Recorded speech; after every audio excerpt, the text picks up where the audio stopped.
किसी को मालूम नहीं पड़ना चाहिए कि हम लोग कहाँ जा रहे हैं, वरना गुंडे पीछे पड़ जाए। किसी को पता नहीं चलेगा, मैंने सबको बोल दिया कोल्हापुर नहीं जा। જય દ્વારકાધીશ બધાને। હું આજે જઈ રહ્યો છું દ્વારકા 6.5 કલાકની રાઈડ કરીને।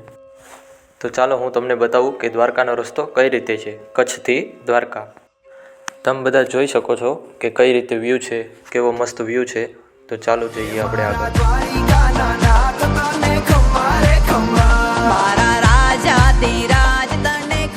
ફાઇનલી આપણે પહોંચી ગયા છે જામનગર। તો જામનગરનો રસ્તા તમે જોઈ જ રહ્યા છો। જામનગરથી દ્વારકા 125 કિલોમીટર દૂર છે, તો આપણે હજી 125 કિલોમીટર જવાનું છે। તમે જોઈ જ શકો કે જામનગર કેટલું ક્લીન સિટી છે અને કેવું મસ્ત છે। જામનગરમાં મારો એક ભાઈબંધ રહે છે, તો એમની મેચ ચાલુ હતી, તો હું આવી ગયો હતો એની મેચ જોવા। મેચ જોઈને અહીંથી આપણે આગળ જવાનું છે। તો ચાલો આગળનો વ્યૂ કેવો છે તમને બતાવું। તમે જોઈ જ રહ્યા છો મસ્ત સનસેટ હતું, તો આપણે મોબાઈલ લઈને ચાલુ કરી દીધો વિડીયો બનાવવાનો। ચાલો આપણે દ્વારકા પહોંચવા આવી ગયા।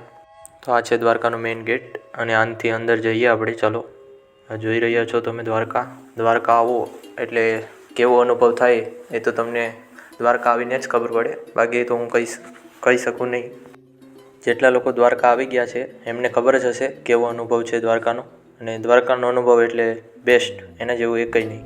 તો ચાલો આપણે મંદિરે આગળ જઈએ।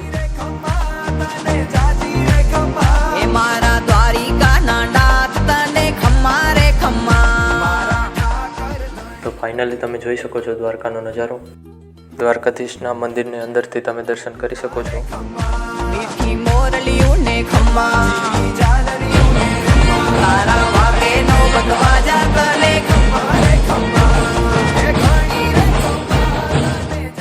હવે આવી ગયા હતા રૂમ બુક કર્યો। તો બીજા દિવસે દ્વારકાધીશની ધજાના દર્શન કરી, દ્વારકાધીશના દર્શન કરી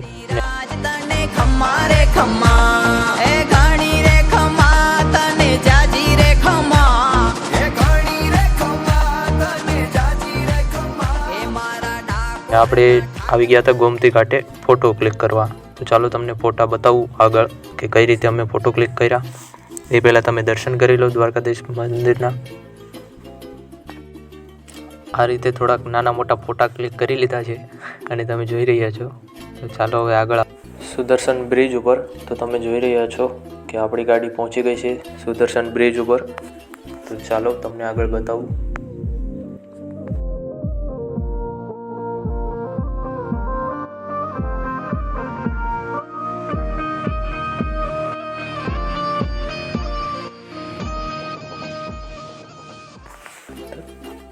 તમને બધાને ખબર જ હશે કે આપણે લોકેશન સારું હોય એટલે ફોટા ક્લિક કરવાના જ હોય। તો જોઈ લો ફોટા ક્લિક કર્યા કઈ રીતે આવ્યા છે।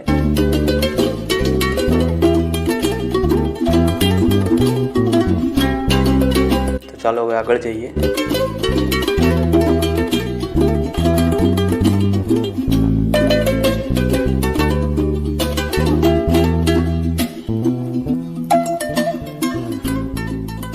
હવે ટ્રાફિક જામના લીધે આપણે નીકળી ગયા મહાદેવના દર્શન કરવા માટે। તમે બધા દર્શન કરી લો અને મહાદેવના દર્શન કર્યા બાદ આપણે નીકળી ગયા છે પાછા કચ્છ જવા માટે।